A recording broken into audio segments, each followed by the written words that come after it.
Bismillahirrahmanirrahim. Alhamdulillahi rabbil alamin wa bihi nasta'in ala umurid dunya waddin. Wassalatu wassalam al-atammanil akmalan ala habibina wa qudwatina Muhammad ibn Abdullah wa ala alihi wa sahbihi wa man sar ala nahjihi wa ihtada bihadihi wa istanna bisunnati ila yaumiddin. Amma ba'du. Uh, yang dihormati pihak pengurusan Z, uh, Pusat Pengajian Al-Quran dan Qiraat di Singapura, Muslimin dan Muslimat, para jemaah, para pencinta ilmu sekalian yang ada bersama ataupun akan bersama dengan kita. Alhamdulillah, ini di antara nikmat kemudahan yang Allah Ta'ala anugerahkan kepada kita dalam menuntut ilmu di zaman kita sekarang. Baik, kita sambung hari ini, Alhamdulillah, siri yang ketujuh, 17 Januari 2026, bersama dengan 27 hari bulan Rajab 1447. Kita tengok seluruh masyarakat di dunia hari ini sedang memperkatakan, berbincang tentang Al-Isra' dan Mi'raj. Adapun tarikh Isra' dan Mi'raj itu tarikh yang tidak disepakati oleh para ulama bila ia terjadi. Tetapi yang disepakati oleh ulama Ahlus Sunnah bahawa Isra' dan Mi'raj adalah satu peristiwa yang memang terjadi. Ia berdasarkan kepada Al-Quran dan Sunnah Nabi sallallahu alaihi wasallam. Dalam surah Al-Isra' Allah Ta'ala berfirman, Subhanalladzi asra bi'abdihi laylan minal masjidil harami ilal masjidil aqsa alladzi barakna hawlahu linuriyahu min ayatina innahu huwas sami'ul basir. Itu dia panggil dari sudut Al-Quran. Allah Ta'ala sebut Subhana, Maha Suci Allah. Subhana, mana Maha Suci Allah yang telah memperjalankan hambanya. Dari mana? Dari Masjidil Haram Makkah ke Masjidil Aqsa di Baitul Maqdis. Jadi Alhamdulillah, Baitul Maqdis, ramai di kalangan sahabat-sahabat kita, lebih-lebih lagi dari Singapura, dapat pergi dengan senang. Berbeza dengan kami di sini, susah sikit. Macam-macam dia punya birokrasi yang kita kena lalui. Dan orang yang tak sampai, jadi yang penting Nabi kita sallallahu diperjalankan, bukan Nabi kita berjalan. Asra bi abdihi, Allah yang memperjalankan Nabi sallallahu alaihi wasallam, bukan Nabi kita berjalan. Kalau kata Nabi berjalan, memang susahlah kan? Sebab kita ni manusia terhad, nak berjalan jauh mana sangat. Orang lain pergi sebulan perjalanan ke Syam, Nabi kita dengan naik burak hanya pergi satu malam. Pada malam yang sama balik ke Mekah Al-Mukarramah. Itu di antara dia panggil mu'jizat Al-Isra' wal Mi'raj.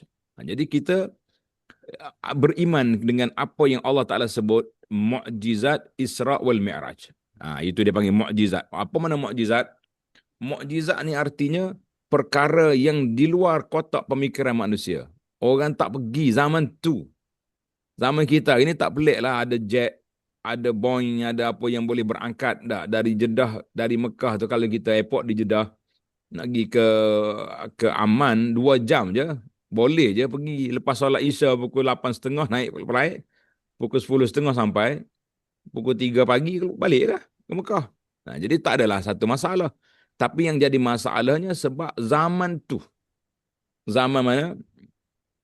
Zaman orang naik unta pergi sebulan, balik sebulan. Tiba-tiba engkau boleh pergi satu malam, balik satu malam. Bukan setakat pergi ke Baitul Maqdis je. Nabi SAW naik ke langit.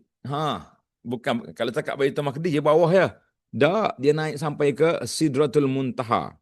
Maka kita beriman dan percaya dengan apa yang disampaikan oleh Allah Azza wa Jalla sendiri dalam Al-Quran. Subhanalladzi asra bi'abdihi, Maha Suci Allah yang memperjalankan hamba dia. Bukan Nabi jalan sendiri. Allah Ta'ala bawa. Jadi bila Allah Ta'ala yang bawa, tak ada pelik. Kuasa Allah Ta'ala mengatasi segala-galanya. Dan Nabi kita juga supaya orang panggil ada adab perjalanan, ada kenderaan. Apa kenderaan yang digunakan oleh Nabi sallallahu alaihi wasallam sebagaimana yang Nabi sendiri sebut dalam hadis, ketika aku berada di Mekah, tiba-tiba malaikat datang. Belah dada Nabi dulu, sallallahu alaihi wasallam. Kemudian datang seekor, dia panggil burak, utitu bil burak. Malaikat Jibril bawa seekor hayawan nama dia burak. Burak ni hayawan, Nabi sebut dalam hadis, fauqal himar dunal bagal. Nah, dia fauqal himar. Kalau himar tu dongki, besar dia sikit. Kalau bagal, anak kuda tu kecil sikit. Jadi maknanya dia sekitar tu ya, sekitar anak kuda. Ha, tak adalah besar sangat. Kalau kata unta tu nampak besar, barang ni kecil sebab dia nak jalan terlaju. Sekali dia apa ni langkah tu sampai ke hujung mata mandang. Saya anggarkan sekali langkah tu mungkin 2,5 km ataupun lebih. Dia pergi. Kelajuan dia terlaju. Itu Burak. Dan Nabi kita sallallahu alaihi wasallam diperjalankan. Jadi alhamdulillah para jemaah sekalian, apa yang pentingnya dalam pengembaraan agung ini selain daripada Nabi SAW bertemu dengan para ruh yang Nabi yang lain di Baitul Maqdis, Nabi kita solat menjadi imam kepada mereka. Nabi kita juga naik ke langit bertemu dengan beberapa orang Nabi di langit. Yang pertama jumpa Nabi Adam, yang kedua jumpa Nabi Isa, langit yang ketiga jumpa Nabi Yusuf, sampai ke langit yang keenam jumpa Nabi Musa, sampai langit jumpa Nabi Ibrahim. Yang penting lagi ketika naik ke Sidratul Muntaha, ketika itu Allah Ta'ala anugerahkan salat kepada Nabi. Salat sebanyak 50 waktu salat. 50 waktu salat. Bukan senang. 50 waktu salat ni tuan-tuan, tak sempat nak buat kerja kita. Macam mana mau kerja? Saya dah buat kira-kira, kalkulate dengan sahabat-sahabat. Nah, sehari kita ada 24 jam. Satu hari kita ada 24 jam. 24 jam dikali dengan 1 jam 60 minit. 1 jam ada 60 minit. Di 1 jam 60 kali 24, kita akan dapat 1,400 berapa? 1,440 minit. Ni ramai guru-guru, cikgu-cikgu ni. Cuba bagi matematik. 1,440 minit dibahagikan dengan 50 solat, bermakna setiap 28 minit ada solat. Macam mana engkau nak pergi kerja? Macam mana engkau nak makan? Bila engkau nak tidur? Bila engkau nak... Memang tak dapat dengan waktu sekarang. Lainlah kalau 50 waktu Allah Ta'ala beri kepada kita, mungkin daripada 24 jam jadi 200 jam contohnya. Tapi tak akan berubah dah masa.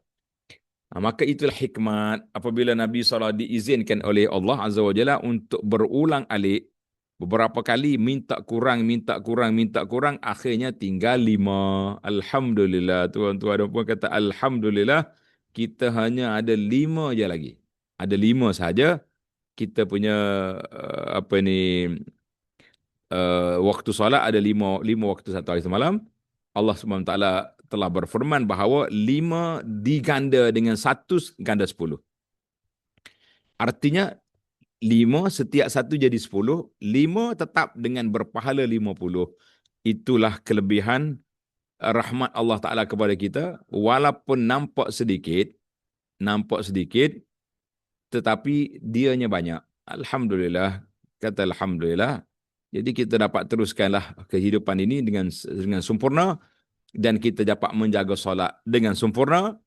Alhamdulillah. Itu kronologi sempena dengan orang duduk bincang tentang Al-Isra' wal Mi'raj pada saat ini.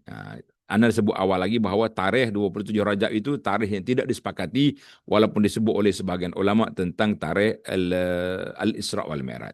Tetapi yang besar daripada itu, iaitu kita mesti yakin, percaya peristiwa itu terjadi. Peristiwa Al-Isra' Mi'raj memang terjadi. Sebab apa? Sebab Al-Quran sebut dan Nabi SAW sendiri sebut dalam hadis-hadis yang sahih yang banyak yang menceritakan tentangnya. Wallahu a'lam. Baiklah para jemaah sekalian, kita langsung ke pengajian kita hari ini. InsyaAllah mudah-mudahan sempat kita tamatkan perbincangan tentang syarat-syarat solat ini, insyaAllah. Baik. Alhamdulillah kita dah bincang siri yang lepas pun dah bincang walaupun secara apa ni pintah lalu, iaitulah tentang makna solat. Makna solat. Bila kita sebut solat, apa makna solat? As-salah dengan makna ad-du'a. As-salah dengan makna ad-du'a. As-salah dengan makna ad-du'a. Solat, kalau kita wasalli alaihi ay ud'u lahum.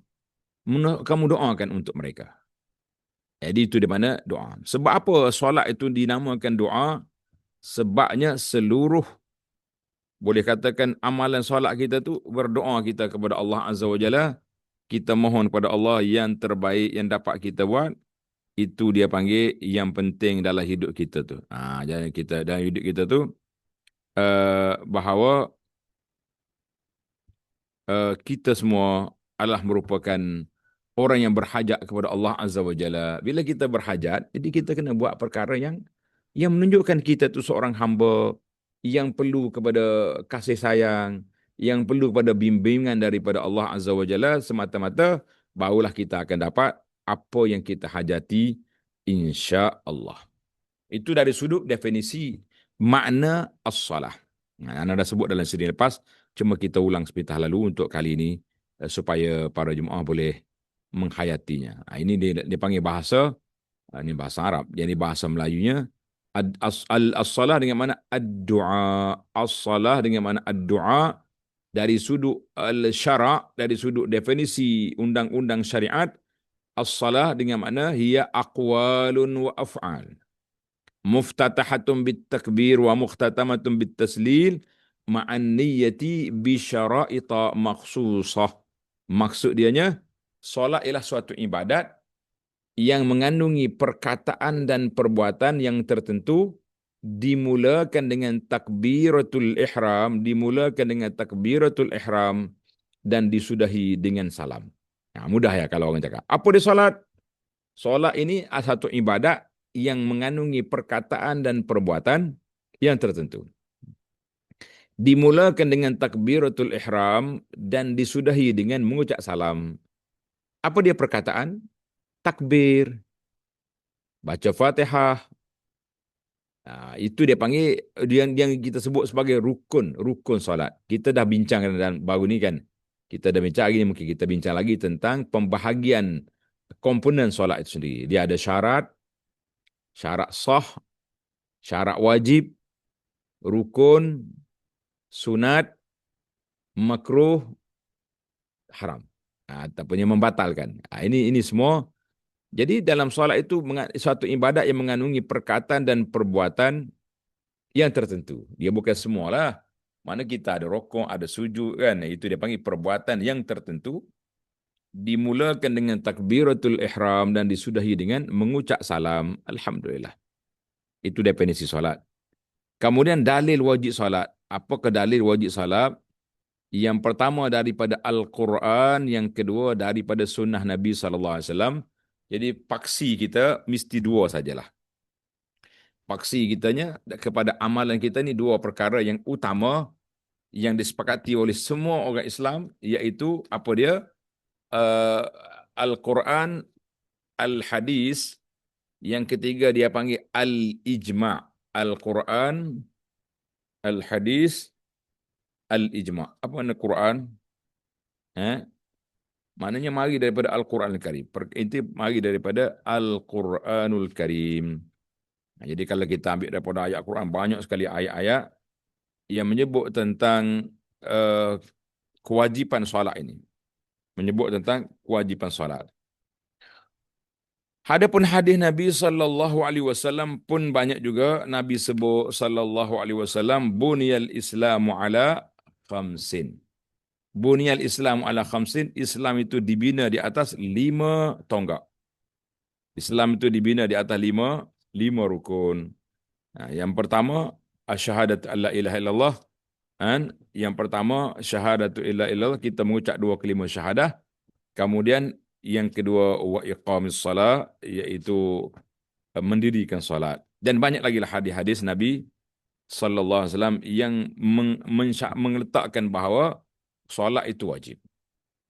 Yang ketiga dia panggil al-ijma'. Al-ijma' ni mana disepakati oleh para ulama. Disepakati oleh para ulama itu mana al-ijma'. Jadi dalam dalam undang-undang Islam ada 4 tonggak yang kita kena faham. Yang pertama Quran, yang kedua sunnah, yang ketiga al-ijma', yang keempat ada satu lagi nama dia al-qiyas. Al-qiyas. Baik. Al-Quran tadi saya sebut wa aqimus salata wa atuz zakah. Wa aqimus salata wa atuz zakah. Dan dirikanlah salat dan tunaikan zakat. Jadi dua ni kembar. Biasanya untuk tuan-tuan dan puan-puan yang suka ilmu tadabbur Al-Quran, biasanya solat dengan zakat ni dia kembar. Solat dengan zakat berkembar. Aqimus salah wa atuz zakah. Dirikan solat dan tunaikan zakat. Dalam siri yang lepas kita dah bincang tentang hikmah solat. Nah, dalam siri yang lepas kita dah bincang tentang hikmah solat. Kenapa dikembarkan zakat dengan solat? Jawabnya solat ini macam zakat kepada body kita. Kita tak payah, tak perlu bayar, tak perlu keluar wang, tak perlu perbelanjaan. Cukup dengan keikhlasan melakukan satu ibadat yang terkena ke atas diri kita. Itu. Yang kedua, zakat itu dia panggil pembersihan harta benda kita, perolehan yang kita dapat, kita kena agihkan dia kepada 8 golongan yang telah disebut oleh Allah Azza wa Jalla dalam Al-Quran. Innamas sadaqatu lil fuqara'i wal masakin wal 'amilina 'alaiha. Jadi uh, sehingga ke akhir ayat. Jadi Allah Ta'ala sebut 8 kumpulan yang berhak menerima zakat. Baik. Kemudian kita pergi kepada hadis Nabi SAW. Tadi saya dah baca. Tapi ini ya teks dia. Teks dalam ini. Buniyal Islamu ala khamsin. Islam itu dibina di atas 5 rukun. 5 tonggak. Syahadati an la ilaha illallah wa anna Muhammad Rasulullah. Itu dia panggil syahadah. Mengucap 2 kalimah syahadah. Wa iqamis salat dan mendirikan salat. Wa ita'iz zakah dan menunaikan zakat. Wal haji kita melanakan haji. Wa sawmi Ramadan dan kita berpuasa pada bulan Ramadan. Cuma ada hadis sebut Ramadan dulu, kemudian baru datang apa ni haji. Yang penting 5 mesti ada. 5 kena ada. Itu dia panggil. Adapun ijma' maka itu sepakat para ulama mengatakan bahawa solat itu wajib ke atas orang Islam yang sudah yang aqil, makna orang yang berakal, baligh dan orang yang sudah cukup umurnya. Itu sangat penting di dalam perjalanan hidup kita ini insya-Allah. Baiklah. Tata cara solat. Jadi kita ingin ingat syarat wajib, syarat sah. Jadi ada perbezaan lah sedikit. Yang pertama syarat wajib solat. Apa makna syarat wajib dengan syarat sah? Apa perbezaannya? Tuan-tuan kena ingatlah. Syarat wajib maknanya orang ni kalau tak solat berdosa. Orang ni kalau tak solat diancam dengan azab neraka. Itu dia panggil syarat wajib. Mana orang ni kalau tak solat berdosa dan dia akan masuk neraka. Na'udzubillah. Syarat sah ni dia tak kira walaupun dia tu kanak-kanak ke, kalau dia dah cukup syarat ni, kan? Ada yang kata syarat sah ni 9, ada kata 5, 4, tak apa. Yang penting saya huraikan nanti satu persatu insya-Allah. Satu persatu insya-Allah kita kena sebut tentang kewajipan apa dia kewajipan solat itu sendiri. Baik. Kita pergi kepada syarat wajib. Syarat wajib solat dulu. Syarat solat wajib solat. Apa dia syarat? Yang pertama dia kata orang tu Islam. Betul. Yang pertama syarat nak wajib solat, orang Islam wajib solat. Tapi yang ni khilaf. Ada juga ulama mengatakan bahawa orang kafir pun wajib solat juga. Sebab kalau mereka tak solat di dunia, dia tak solat, dia tak akan solat dah sebab dia kafir kan. Tetapi mereka juga akan dipersoalkan sebagaimana Allah Taala sebut kepada orang Taala tanya kafir di akhirat esok, masalakakum fi saqar. Masalakakum fi saqar. Kenapa kamu semua masuk dalam neraka sakar ni? Qalu lam naku minal musallin, kami tak solat. Jadi ayat di atas merupakan dalil bahawa orang yang meninggalkan solat menyebabkan kekufuran, dan kalau dia kafir sekalipun walaupun dia tak percaya, tetapi dia dipertanggungjawabkan dengan solat yang dia tak buat itu. Nah, itu bahayanya. Tapi walau macam mana pun yang zahirnya, kalau orang kafir tak solat, kita tak boleh pukul dia, tak boleh jatuhkan hukuman ke atas dia di dunia, tak boleh kita penjarakan dia sebab dia bukan Islam. Yang kita nak paksa sekarang, adapun hukuman di akhirat, itu dia antara dia dengan Allah. Hukuman di akhirat, masalakakum fi saqar, kan? Jadi itu hukuman dia antara dia dengan Allah Azza wa Jalla. Tapi kalaulah dia atas dunia ni, hukuman dunia, kita tak boleh nak jatuhkan hukuman bahawa awak tak solat, walaupun awak non muslim, taklah kamu kena pukul, taklah kamu kena apa ni, jatuh. Lah, tak boleh. Nah, itu perbezaan antara dua keadaan. Itu perbezaan di antara dua keadaan, ya. Perbezaan antara dua keadaan. Jadi kita kena bezakanlah dengan perkara yang tersebut. Baik. Yang kedua, tengok. Yang kedua, suci daripada haid dengan nifas. Yang kedua, orang ni suci daripada haid dengan nifas. Maknanya kalau wanita yang uzur, dia panggil uzur syar'i, mereka gugur ya salat. Wanita bersyukur, dia ada waktu gugur salat. Laki-laki tak akan gugur sama sekali selagi hayat di kandung badan, selagi otaknya berfungsi, walaupun dia terlantar di atas tilap bertahun-tahun lamanya, maka keluarga dia kena siapkan dia untuk solat. Wudukkan dia, adakan dia ke arah kiblat, dia solatlah walaupun dengan isyarat kelopak mata. Contohnya kita kata, Allahu Akbar. Jadi kita isyarat dengan mata gitu ya. Itu pun dikira wajib. Jadi yang bagi wanita muslimah, sukalah dia kan. Sebab apa dia suka? Sebab dalam sebulan, beberapa hari dia dikecualikan ataupun digugurkan kewajipan solat bagi dia. Bukan setakat gugur, tak perlu ganti. Itu yang mahal sekali. Tak perlu ganti. Kalau gugur kena ganti, baiklah awak solat kan. Daripada duduk qada-qada ni, itu susah. Yang solat ni kita berharian.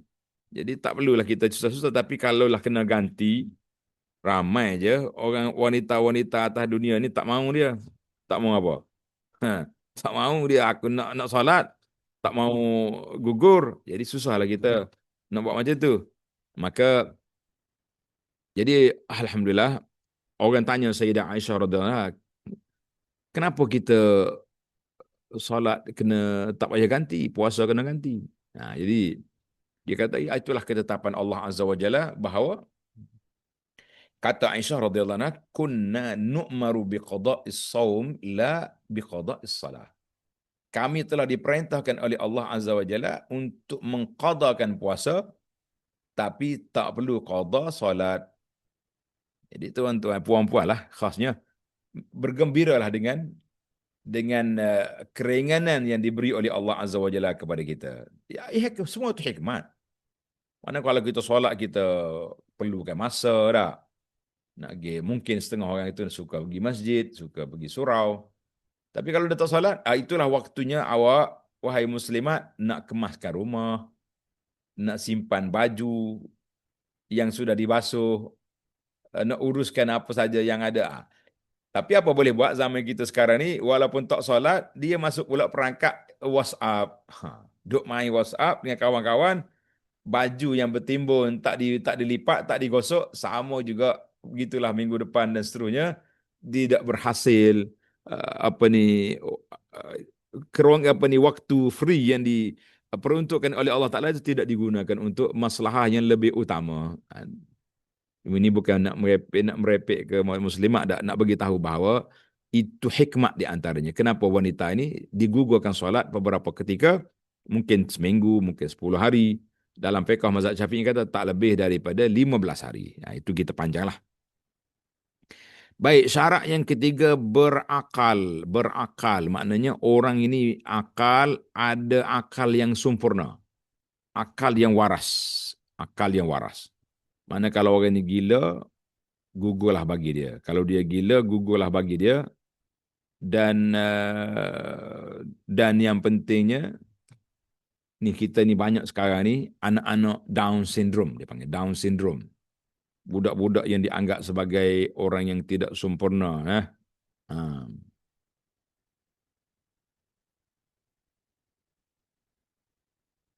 Jadi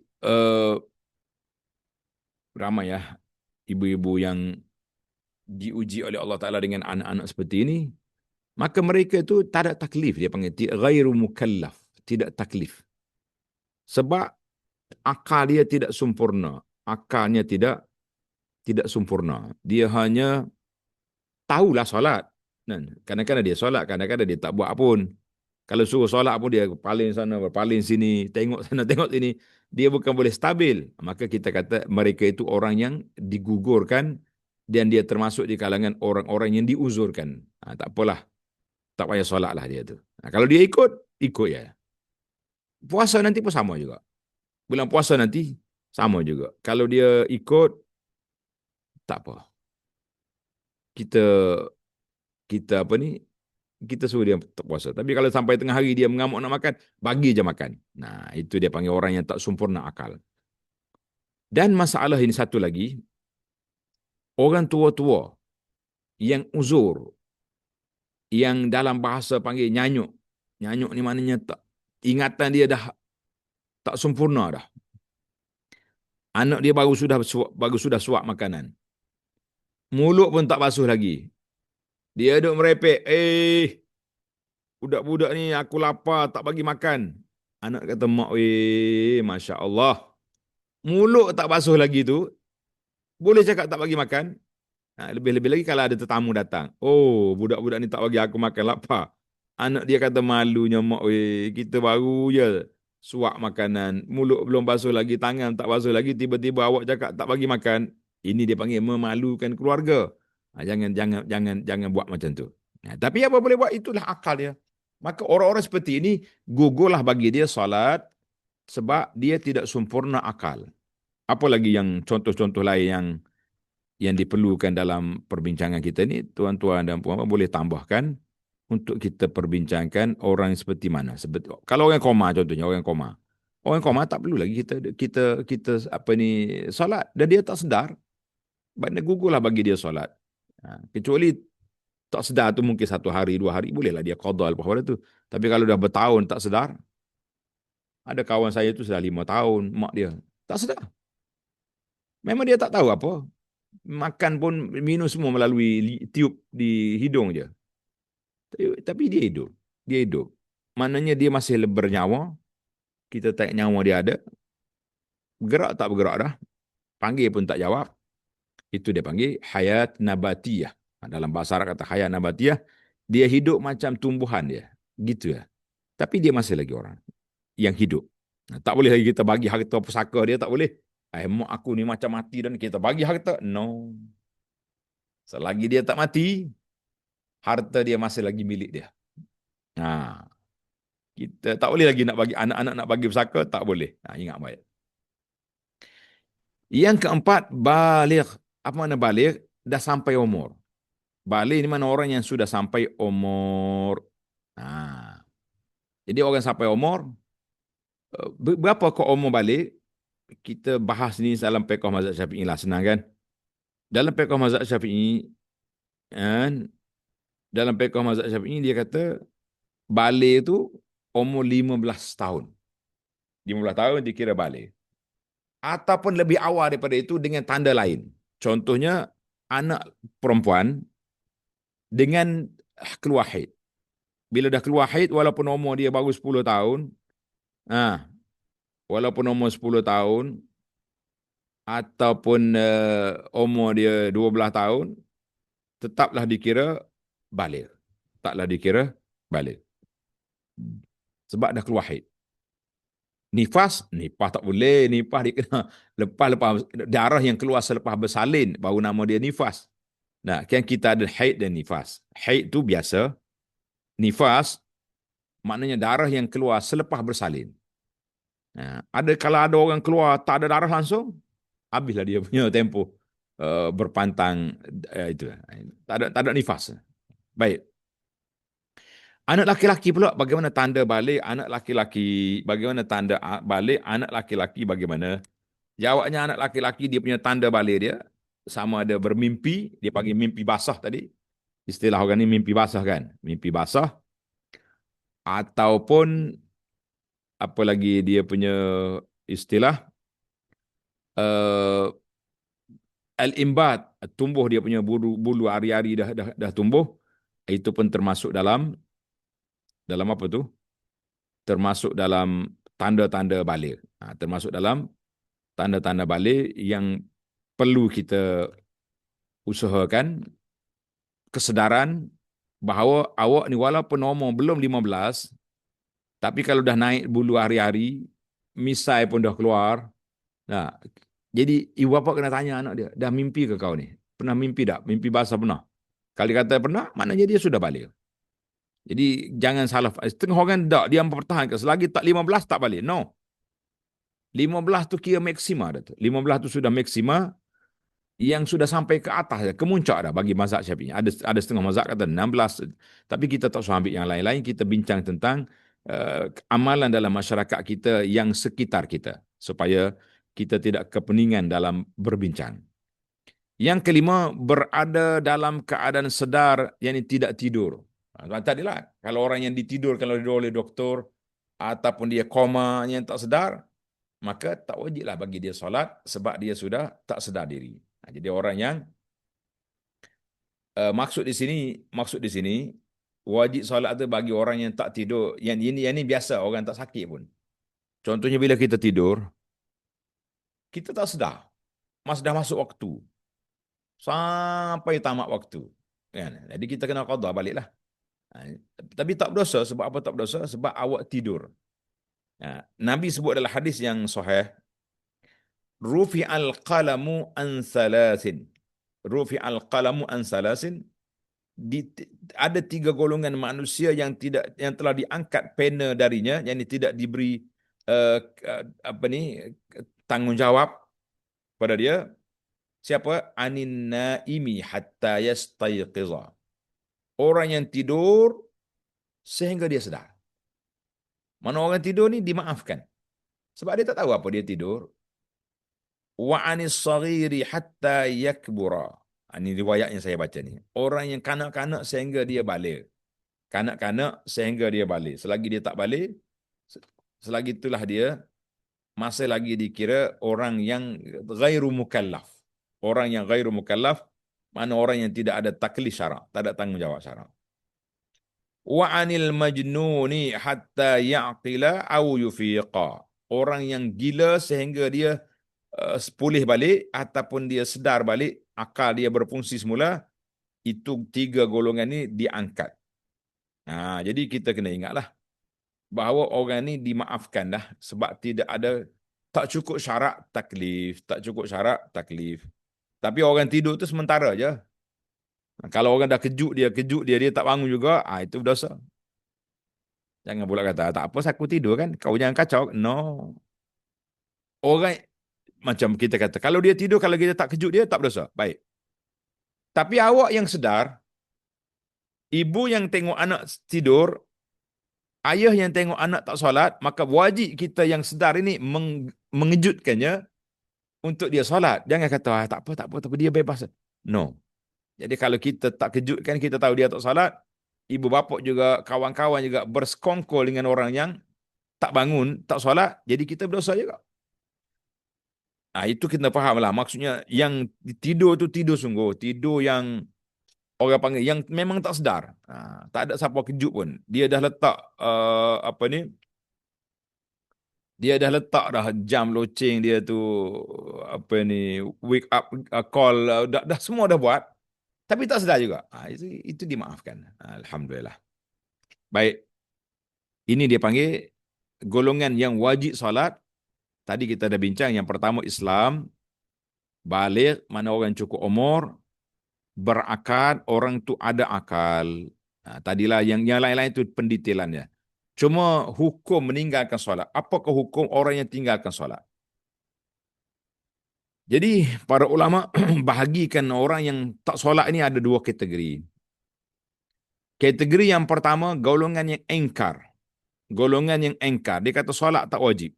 Ah, aku tak mau solat lah. Siapa cakap solat wajib? Maka orang itu kafir. Kafir ataupun dikira murtad. Kafir ataupun murtad dan dia wajib dijatuhkan hukuman. Apa hukuman? Hukuman dia dalam ikut dalam undang-undang Islam dia panggil hukuman bunuh sebab setelah dia dipanggil untuk setelah dipanggil untuk istitabah untuk dia taubat ya, kerajaan Islam lah akan panggil dia, engkau ni tak solat ya. Kenapa tak solat? Dia kata solat tak wajib. Baik. Dia orang Islam, maka wajib dia, kerajaan panggil dia, bagi uh, tazkirah kepada dia dan suruh dia taubat. Kalau tak taubat juga bunuh. Golongan yang kedua, golongan yang malas. Macam sebahagian daripada anak-anak orang Islam sekarang ni tak solat. Tak ada sebab apa. Sakit tidak, musafir tidak, travel pun tak, kerja berat pun tidak, saja tak nak solat. Apa jadi orang ni? Maka orang tu dikira dua pandangan ulama dalam masalah ini. Dalam fiqh mazhab Syafi'i dia kata mana-mana orang yang tak solat kerana malas, tetapi dia tidak mengingkari kewajipan solat. Dia tidak mengingkari kewajipan solat, maka orang tu dikira fasiq. Tulis ikut Jawi, ikut Arab apa ni, ikut Melayu, fa'alik sinqaf. Fasik. Fasik. Maknanya orang yang fasik, mana orang yang dikira tidak baik. Orang yang jahat dengan dari sudut agama. Mungkin dia baik. Dia baik. Dia suka charity, tolong orang, bantu sana, bantu sini. Tapi dia tak solat. Maka orang itu dikira fasik, mana orang yang tidak baik. Dan ada setengah ulama, mazhab Hambali contohnya, dan juga sebahagian daripada ulama kita Syafi'i mengatakan orang yang tak solat dengan sengaja tak ada apa pun sebab yang dia boleh tinggal solat, maka orang itu dikira kafir. Dikira kafir juga. Sebab apa kafir? Sebab dia masih lagi dalam kumpulan yang tak mau solat. Ini bahaya kan? Kumpulan yang tak mau solat, kita kata orang itu tetaplah dikira orang kafir. Na'udzubillah. Baik para pelajar sekalian, para jemaah sekalian. Apakah hukuman dua-dua ni yang kata tak solat itu kafir dengan pendapat ulama yang mengatakan tak solat itu fasik? Jawabnya dua-dua ni mesti diistitabah. Istitabah maknanya kerajaan kena tangkap orang ni, masuk dalam penjara, diberi motivasi dan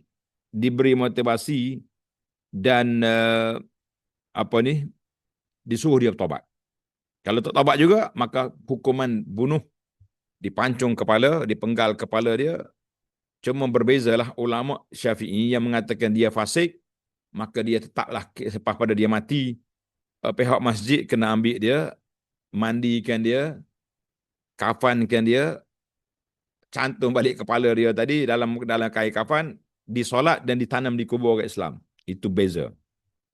Adapun ulama yang kata kafir, lah, sudah dipancung kepala dia, ambil dia ni letak di kubur non-Muslim, kubur orang Islam, ikutlah awak nak bakar ke, nak, yang penting dia tidak mati di atas nama Islam. Itu perbezaan yang cukup berbahaya antara dua kumpulan ini.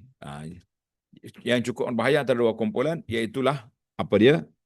Ini mati kafir, ia ni mati fasik, dan hukuman dia juga berbeza. Hukuman dia juga berbeza. Sebab apa berbeza? Sebab kesan. Orang mati dalam Islam, walaupun dia masuk neraka, na'udzubillah lah, kita tak mau semua, akhirnya dia akan ke syurga. Tetapi yang mati kafir, no. tak ada harapan lagi dia nak pergi ke syurga sebab dia mati dalam keadaan tidak beriman. Ingat dah. Dua ni bahaya belaka. Jadi para jemaah sekalian, cukuplah kita menjalani kehidupan kita ini dengan apa? Dengan perkara-perkara yang sepatutnya kita jaga, iaitulah jaga solat, ambillah berat, ambillah tanggungjawab kepada kita dan anak-anak kita supaya mereka solat.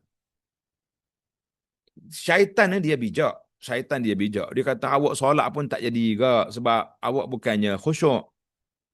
Awak baca pun solat pun tergagap-gagap. Kita kata itu mainan syaitan supaya orang tak solat. Itu mainan syaitan supaya orang tak solat. Syaitan ni bijak dia. Bijak dia. Kerja dia nak suruh orang tak solat. Itu je. Jadi kita yang lemah ni solatlah walaupun tak khusyuk, walaupun tak ada jiwa, tak menjiwai solat, tak ada roh, buatlah dulu. Mungkin suatu hari nanti kemanisan iman itu akan terpasak dalam hati kita, akan masuk dalam dada kita, akan sebati dengan jiwa kita.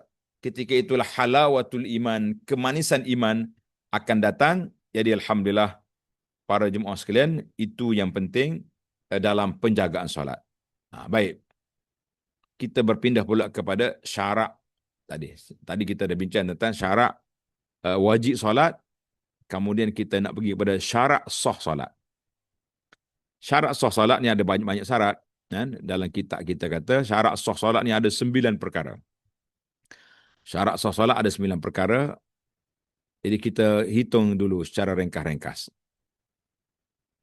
Yang pertama, taharah. Mesti suci. Suci apa? Suci badan daripada sebarang hadas. Yang kedua, suci badan daripada najis. Yang ketiga, suci pakaian daripada najis. Yang keempat, suci tempat solat daripada najis. Jadi kita ada 4 perkara kena suci. Yang pertama, kita pergi kepada yang pertama, at-taharah. Dia panggil suci tubuh kita, suci kita ni semua daripada mana? Daripada hadas kecil dan hadas besar. Itu pentingnya suci tu. Jadi kita ingat, kita suci daripada hadas kecil dan hadas besar. Maka dalam bab hadas ni dia ada 2 hadas, hadas kecil dan hadas besar, kan? Hadas kecil bila kita tak ada wudu. Tak ada wudu, terbatal wudu, itu dia panggil hadas kecil. Bila terjadi hadas besar, hadas besar ini terjadi apabila berlakunya perhubungan suami isteri. Berlakunya perhubungan suami isteri, maka itu dia panggil hadas besar, tak padan dengan wudu, dia kena mandi. Ataupun dikira berhadas besar juga bagi perempuan yang sudah tamat dia punya haid dan nifas, maka dia juga kena mandi. Ada ni orang salah faham. Bila kita tanya budak-budak yang pergi kelas fardu ain ni, dia kata apa beza hadas kecil hadas besar? Dia kata hadas kecil buang air kecil, hadas besar buang air besar. No, bukan itu. Itu kacau punya budak punya pemikiran. Kacau budak-budak punya pemikiran. Dia kata hadas kecil tu bila buang air kecil. Hadas besar buang air besar. Dia kata bukan macam tu. Itu salah faham punya orang. Kemudian yang kedua, masuk waktu solat. Bila masuk waktu solat, barulah kita boleh solat. Baru sah solat. Yang ketiga, menutup aurat. Yang keempat, menghadap ke arah kiblat. Dia dalam buku tata cara solat ni, ringkas dia ada 4. Kemudian dia pecahkan yang taharah tu, 1 jadi 5 perkara dalam situ. Adapun pecahan secara besar, syarat sah solat ada 9 perkara. InsyaAllah kita ambil satu persatu lah. Yang pertama, mengetahui masuk waktu solat dengan yakin. Masuk waktu solat dengan yakin. Tengok perkataan yakin. Ataupun bahasa Arab kata zon. Zon dengan za. Za, nun. Zon. Apa makna zon? Dengan sangkaan yang kuat. Kalau kata yakin tu, dia pembahagian ilmu ni tiga tingkat. Yang pertama dia panggil yakin. Kalau yakin tu 100%. Macam kita sekarang ni kan, kita ada takwim kat rumah kita, ada takwim. Takwim ni dah ada dah waktu solat jam 1 Zuhur pukul 1.20 tengah hari, 1:30. Tak ada apa. Kita sekarang dah jam berapa? 1.40. Kita tengok kita punya jam, pukul sekarang 1.40 kan.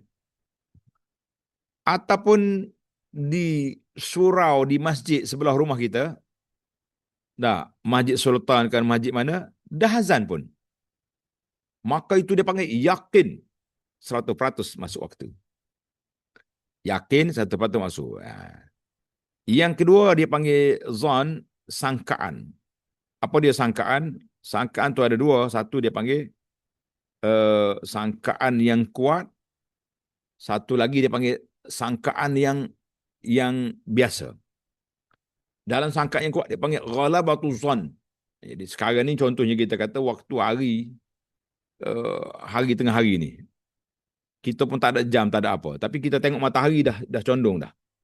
Jadi kita pun tak pandai. Kalau orang pandai, confirm dia 100% dia dapat. Tapi kita tak pandai uh, nak apa? Nak nilai waktu. Jadi kita kata itu zon. Macam kita sekarang lah. Nah, kiblat yang kita ada, takwim yang kita ada ni, mungkin waktu maghrib tu, kita nampak orang dah azan tapi nampak masih cerah. Tapi kita kena yakin lah, kita kena kekuatan apa ni, sangkaan itu kuat bahawa dah masuk waktu dah. Sebab ahli palak dah kira. Jadi beza di antara yakin dengan zon. Tapi dalam Islam tu dia pakai dua lah. Yakin 100%, zon tu mungkin 95%. Dia bagi tingkat dia. Yakin 100%, zon mungkin 90 hingga 80 ke. Kemudian dia panggil syak. Syak 50-50, 50-50. Syak. Itu tak dipakai. Yang keempat dia panggil waham. Waham. Waham. Yang ni rendah. Mungkin 40 ke bawah. Itu tak boleh, langsung tak boleh pakai. Jadi yang pentingnya para jemaah sekalian, kita kena tahu masuk waktu solat. Apakah waktu solat? Tengok waktu solat, kita kena tengok. Baik, ini kata-kata motivasi daripada Abu Anas Madani, afallahu anhu wa an walidai. Masa terus berjalan, umur semakin pendek, kubur menjadi dekat, isikan masa yang ada dengan ketaatan, ibadahnya, zikir, kerja kebaikan. Sebab itulah Allah Ta'ala gambarkan dalam surah Yunus ayat 45, wa yawma yahsyuruhum ka'allam yalbasu illa sa'atan minan nahari yata'arafuna bainahum. Orang di akhirat esok, bila orang tanya berapa lama kau tinggal di atas dunia, dia kata mungkin beberapa saat je. Sebab huru-hara depan tu terlalu besar, saat yang kita lalui itu selalu terlalu pendek. Walaupun kita happy atas dunia ni sekejap, tapi lah kehappian itu tak lama, sekejap je. Baik. Maka banyak kata-kata hikmat ni. Tak apalah tuan-tuan, ambil lah kita ni untuk kita motivasikan kepada kawan-kawan kita yang tak semangat untuk ke masjid, ke surau. Khususnya untuk laki-laki, ya wanita taklah berat dia punya tekanan untuk ke masjid. Tapi pergi masjid elok. Kata di ahli motivasi, solatlah kamu di belakang imam sebelum kamu disolatkan di hadapan imam. Bezakan jarak tu. Solat di belakang imam, maknanya solat berjamaah. Solat di depan imam, maknanya bukan kita solat, kita duduk depan imam, bermakna awak sudah mati. Itu satu kata-kata hikmat. Ada lagi kata-kata hikmat lain, masuklah masjid dengan berdiri, jangan masuk dengan melentang. Tahu dengan melentang? Melentang ni masuk, diusung dah. Diusung masuk itu melentang. Dalam keadaan macam tidur lah. Allahu Akbar. Baik, kata-kata hikmah, kata-kata motivasi kita perlu di saat banyaknya kecelaruan sekarang ni. Banyak kecelaruan. Jadi kita perlu kepada kata-kata hikmah, kata-kata motivasi untuk kita kuatkan semangat kita. Baiklah. Apakah dalil waktu solat? Dalil waktu solat ini Allah Ta'ala firman dalam Quran, Inna salata kanat alal mu'minina kitaban mawquta. Inna salata kanat alal mu'minina kitaban mawquta. Sesungguhnya solat itu difardukan ke atas orang mukmin dalam waktu yang ditetapkan. Mana awak nak solat? Ya, nak solat, kita kena solat dalam waktu yang ditetapkan oleh Allah Azza wa Jalla. Tak boleh waktu lain. Tak boleh kita pandai-pandai reka waktu sendiri. Ay, besok saya punya meeting pagi sampai gelap. Projek pula juta-juta. Nah, bukan juta rupiah, juta dolar. Jadi dolar ni besar pada ringgit lagi. Juta ringgit pun dah banyak kan? Boleh tak kita tundakan waktu solat tengah hari, solat petang ke malam? Sebab nak habiskan mesyuarat. Kita kata no. Kalau kau boleh pergi tandas boleh. Kau berhenti makan boleh sampai 2-3 kali. Takkanlah nak berhenti solat tak boleh. Jadi kita ingatlah. Mana kalau majikan kita non-Muslim, kita kena fahamkan dia tentang kewajipan kita terhadap disiplin. Bos, kalau bos saya bagi, percaya dengan saya jaga solat ni bermakna saya ni di antara orang yang jaga waktu. Sebab kita dah bincang dalam hikmah solat baru ni. Di antara hikmah solat yang besar, iaitulah dhabtul waqti, jaga waktu. Di antara hikmah solat yang besar, iaitu jaga waktu. Orang yang jaga solat, insya-Allah dia jaga waktu. Orang yang jaga solat, dia juga jaga waktu. Ingat. Baiklah, surah An-Nisa ayat 103. Adapun waktu solat yang telah digezet oleh Nabi SAW selepas daripada Isra' dan Mi'raj.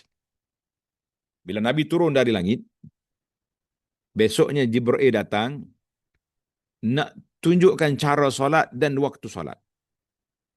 Hadis ini sahih dikeluarkan oleh Imam Muslim daripada Abdullah bin Abbas radhiyallahu anhuma bahawa Rasulullah SAW bersabda, Ammani Jibril indal Ka'bah marrataini. Ammani Jibril indal Ka'bah marrataini. Maknanya Jibril datang ajar kepada aku waktu solat 2 kali dekat Kaabah. Itu dia panggil hadis solat. Jibril mendirikan solat zuhur bersamaku pada hari pertama semasa matahari tergelincir. Maknanya matahari duduk tengah-tengah langit, dia condong ke barat, itu dia panggil tergelincir matahari. Zawalus syamsi. Bukan gelincir daripada landasan dia. Kalau gelincir daripada landasan perjalanan matahari, fi falakin yasbahun, pada ketika itu kiamat dah lah kita. Kan? Pada masa itu dah jadi kiamat dah lah. Mana lagi, mana ada lagi matahari dah jatuh. Matahari dah jatuh, dia panggil sudah kiamat kita. Kan? Tapi yang kita nak bincang ini, apa dia? Iaitu zawal dengan makna condong ke barat. Condong ke barat. Itu makna zawal dengan makna condong ke arah barat. Condong ke arah barat. Jadi Alhamdulillah. Maka dia mendirikan solat pada hari yang pertama semasa gelincir matahari. Dia mendirikan solat asar bersamaku ketika bayang sesuatu menyamainya. Mana bayang kita ni sama panjang. Mana kita ambil satu, kita kata tongkat ke apa, batang apa, kita letak, jadi bayang dia sama jam panjang. Itu hari yang pertama, maknanya awal masuk waktu asar. Dia mendirikan solat maghrib bersamaku ketika orang berpuasa membuka puasanya bila waktu matahari dah jatuh. Jatuh dah matahari, tak nampak dah kita dengan mata kasar kita ni di atas bumi, itu waktu maghrib. Dia mendirikan puasa solat isya bersamaku ketika syafaq mega merah dah hilang. Kan kita waktu solat maghrib, tuan-tuan duduk bangunan tinggi je, cuba perhati tengok. Selepas maghrib kita tengok dekat ujung tu, dekat laut ke dekat mana, kita akan nampak syafaqul ahmar, warna merah di langit tu. Itu masih lagi ada waktu maghrib. Hilang itu baru masuk waktu isya. Dia mendirikan solat subuh bersamaku ketika diharamkan makan dan minum bagi orang yang berpuasa apabila terbitnya fajar shadiq. Itu hari yang pertama, Jibril solat di awal waktu. Hari pertama, Jibril solat di mana? Di awal waktu. Awal waktu. Kemudian pada hari keduanya pula dia, yakni Jibril mendirikan solat zuhur bersamaku ketika bayang sesuatu objek menyamai objek asal. Maknanya, ni objek yang kita tadi kan kita ukur tadi satu ya. Ini bayang dia tu nak sama dah. Maknanya ujung solat asar, ujung waktu zuhur, dekat nak masuk waktu asar. Dia mengerjakan solat asar bersamaku ketika bayang suatu objek dua kali ganda, berbesarnya dari objek asal. Dia mendirikan solat maghrib bersamaku semasa orang berbuka puasa. Dia mendirikan solat isya bersamaku ketika malam berlalu 1/3 malam. Dia mendirikan subuh ketika bumi sudah cerah. 2 hari, 2 waktu yang berbeza. Maknanya hari yang pertama, Jibril solat di awal waktu. Hari yang kedua, Jibril solat di akhir waktu.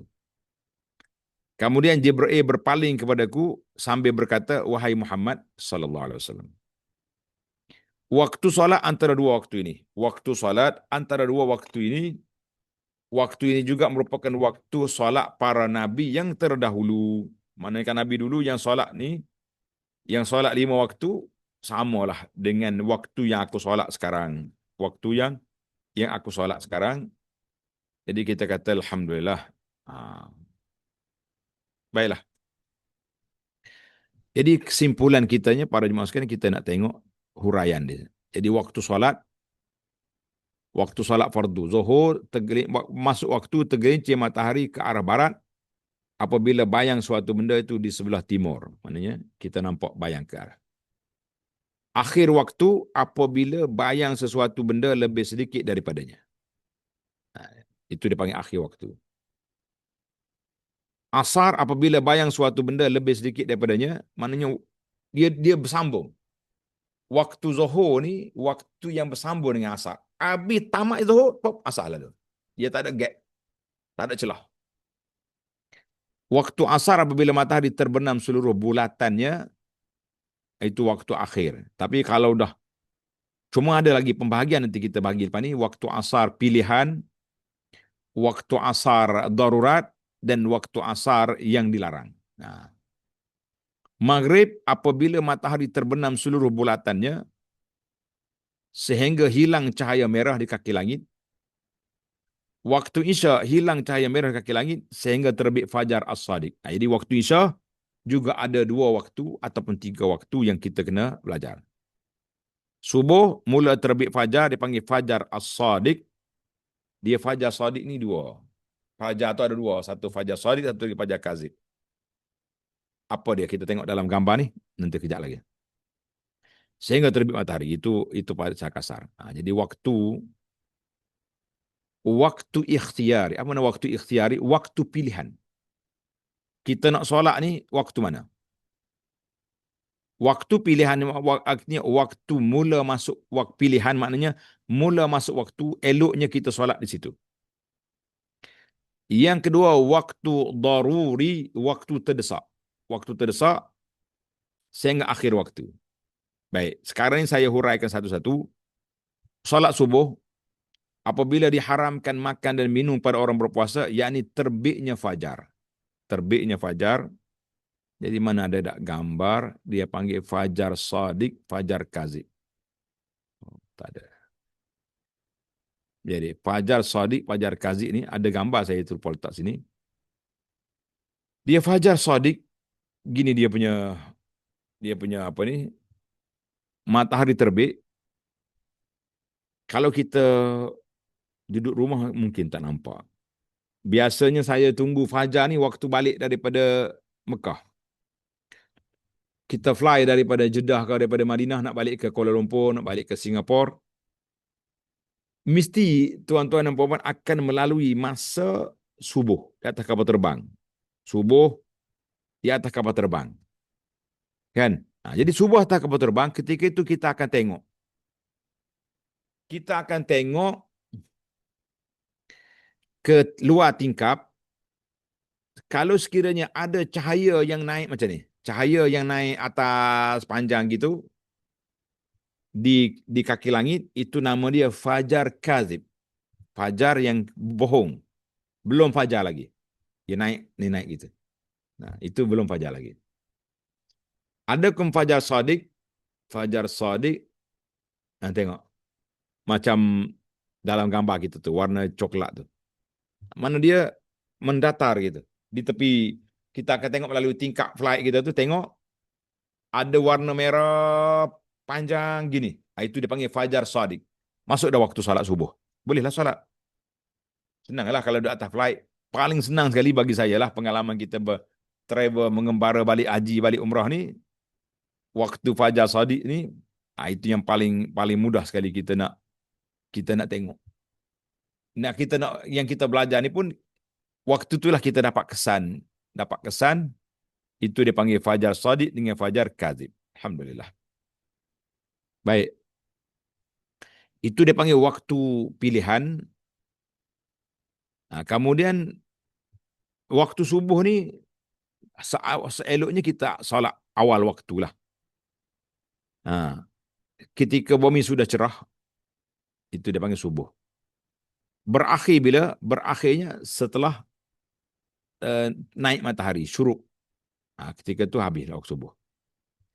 Dia panggil waktu isyraq, waktu al-isyraq. Waktu isyraq tu habis subuh. Tapi kalau nak salat sunat belum lagi. Kita kena beza di antara waktu tamaknya waktu subuh dengan tamaknya dengan apa ni masuk waktu duha, belum lagi. Tamak waktu subuh satu, masuk waktu duha tak lagi. Jadi yang kedua, waktu pilihan yang kedua zuhur ketika tergelintir matahari, dan akhirnya apabila bayang sesuatu objek menyamai objek asalnya, tamaklah dia punya waktu. Asar apabila bayang sesuatu objek menyamainya, ketika bayang sesuatu objek dua kali ganda panjang dari objek asalnya, itu dia panggil waktu masih lagi pilihan. Adapun maghrib apabila orang berpuasa membuka puasanya, itulah terbenam matahari, dan waktu tamaknya waktu dia apabila hilangnya warna merah di kaki langit. Isya apabila tamaknya waktu maghrib, hilang warna merah, dan ingat, apabila berlalunya 1/3, ada riwayatkan 1/2 malam, itu waktu pilihan. Itu waktu pilihan. Jadi tak boleh kita lebih daripada itu, tak boleh lebih daripada waktu yang dihadkan oleh Allah Azza wa Jalla kepada kita itu. Baik, di sini kita kena faham bahawa waktu yang ada dua waktu, asar dengan isya. Waktu asar yang terbaik iaitulah apabila masuk waktu. Kemudian ikhtiari, kita pergi sampai peringkat matahari dah mula kekuningan. Itu dia panggil waktu tidak elok dah. Kemudian kita tunggu lagi sampai nak jatuh matahari, itu dia akan panggil waktu makruh kalau kita lambat-lambatkan. Setengah orang ni kan, dia keluar pejabat dah pukul 5 lebih. Tapi dia tak solat di pejabat. Dia naik tren, naik LRT, naik bas, naik kereta. Konon-kononnya nak solat di rumah. Sampai-sampai tengah jalan, ada pula pasar petang, bazar, berhenti dulu. Sampai di rumah dah nak maghrib dah. Dia pun solat cepat-cepat, nak kejar masa. Maka Nabi SAW menyatakan, itu dia panggil, Nabi kata, tilka salatul munafik. Tilka salatul munafik. Itulah solat orang munafik. Solat orang munafik, maknanya dia melambat-lambatkan solat, kemudian bila nak habis waktu, dia kejar. Jadi kita tak elok lah. Seeloknya para jemaah, walaupun kita belajar, waktu asar ni tak habis lagi tidak masuknya waktu maghrib, tapi di sana ada waktu pilihan dan ada waktu darurat. Apa masuk waktu darurat? Darurat ni contohnya orang yang pengsan, nak buat pembedahan, dia kena bius. Dia sedar dah pukul 6.30 dah. Pukul 7 dah sedar. Maghrib 7.15. Bila sedar dia nak ambil wuduk, dia pergi tandas, itu dia panggil waktu darurat. Ataupun wanita haid yang baru tamat dia punya haid. dia nak mandi, dia solat. Ataupun orang yang biasa tertidur. Bukan buat-buat tidur, dia tertidur, tidur sungguh. Maka orang ini juga dikira orang yang uzur. Itu ashabul azab, maka tak apa dia. Tapi kalau nak pilihan, nak tunda sampai ke dekat-dekat maghrib, itu bahaya, digelar dengan nama salatul munafik. Itu solat orang munafik. Dia bermain-main dengan waktu sehingga waktu nak tamat, nak habis waktu, barulah dia solat. Ingat ya, para jemaah, pencinta ilmu sekalian, pesanlah kepada anak-anak keluarga kita, kalaulah jangkaan jalan tu jam, ataupun dia nak berhenti membeli shopping dulu, beli makanan ke di pasar petang ke bazar kan. Jadi seeloknya solatlah di pejabat sebelum kau keluar rumah, balik ke rumah. Kita di KL pun masalah jam. Kadang-kadang keluar pukul 5, pukul 6 keluar, kalau tak solat asar lagi cukup bahaya, sampai rumah dah maghrib. Jadi kita kena usahalah jaga solat kita. Yang kedua, solat isya. Solat yang ada banyak waktu ini, yang ada waktu pilihan, waktu ikhtiar, waktu darurat ni, solatul isya. Jadi orang solat isya juga penting. Kena cepatkan solat dia. Dia boleh tunda tangguh sehingga 1/3, ada riwayat 1/2 malam. Mana jangan lebih pada tu. Tak apa. Sampai subuh kan dia punya waktu. Kita kata sampai subuh tu waktu habis. Tapi kita yang sihat walafiat, waktu pilihan yang kita boleh buat sehingga 1/3 malam, ada riwayatkan 1/2 malam. Itu je waktu pilihan. Selepas daripada itu dikira orang yang cuai, orang yang menangguh-nangguhkan solat, orang yang melambat-lambatkan solat. Itu kita panggil tidak elok. Tidak elok untuk melengah-lengahkan solat seperti itu. Jadi nasihat kita lah, contohnya orang kerja shift malam. Dia mula kerja pukul 10 malam contohnya, dia akan balik pukul 2 pagi. Awak solatlah dulu sebelum pergi kerja tu. Solat dulu belum pergi kerja. Kita jangan tunggu, tak apa, sempat lagi balik pukul 2, tamat shift, sampai rumah jam 3, aku solat isya, selepas itu aku terus witir, aku tidur. No. Witir tak apa. Memang lebih afdal di akhir malam. Akhir malam lebih afdal, tapi yang kita bincang di sini iaitulah tentang apa? Tentang solat isya, solat fardu. Baiklah. Jadi ini gambaran-gambaran yang mungkin tuan-tuan tertanya-tanya, kenapa dia mula dengan salat zuhur. Sebab Allah Ta'ala sebut dalam solat zuhur ni, solat yang pertama sekali, dalam Islam ni kita bukan bermula daripada subuh, kita bermula daripada zuhur. Solat pertama, kalau orang tanya, solat pertama harian, macam hari ni hari Sabtu. Solat pertama untuk hari ni, zuhur ni. Zuhur nanti. Itu dia panggil solat yang pertama. Dia bukan subuh tadi, zuhur. Mana dalil? Dalilnya firman Allah Ta'ala dalam surah Al-Isra ayat 78.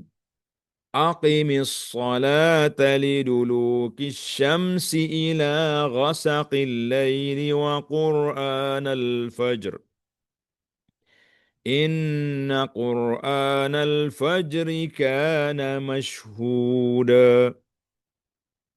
Dirikanlah solat ketika gelincir matahari, iaitulah zuhur, sehingga waktu gelap malam, dan bacaan waktu fajar. Mana bacaan subuh ni kita kena panjangkan. Sesungguhnya bacaan waktu fajar itu adalah disaksikan keistimewaan oleh para malaikat. Jadi kalau kita hafal Quran, solat subuh kita panjangkan dia. Dimasukkan dengan duluk, gelincir matahari, ialah solat zuhur dan asar, manakala kegelapan malam, ghasaqil lail, bermaksudnya maghrib, isya dan subuh. Subuhnya wa Quran al-fajr. Jadi itu bacaan tentang perjalanan waktu kita berjalan. Jadi alhamdulillah para jemaah sekalian. Kemudian kita pergi kepada waktu yang diharamkan solat. Ada beberapa waktu diharamkan solat sunat pada waktu ini. Ada 5 waktu yang disebut oleh Nabi SAW. Yang pertama, waktu terbit matahari sehingga naik sekadar segalah. Tadi kita dah sebutkan, waktu salat subuh tadi, berakhir salat subuh sehingga terbit fajar. Syuruk asy-syams. Terbit, maaf, bukan terbit fajar. Naik matahari, syuruk asy-syamsi. Bila naik matahari, dalam takwim kita tu dah tulis isyraq, ditulis isyraq. Maknanya bila matahari dah terbit, tamatlah waktu subuh, dan waktu itu waktu dilarangnya solat sunat. Sampai bila? Sampai betul-betul matahari naik sekadar sepergalahan. Segalahan ni bahasa lama. Bahasa kita sekarang ni yang pakai mikro, yang pakai kira-kira ni, sekadar 12 ataupun 15 minit. Macam sekarang ni musim sejuk, kan? Subuh, tempat kami sini, subuh 6.15. Isyraq 7.30. Jadi 7.30 itu maknanya tamat waktu subuh.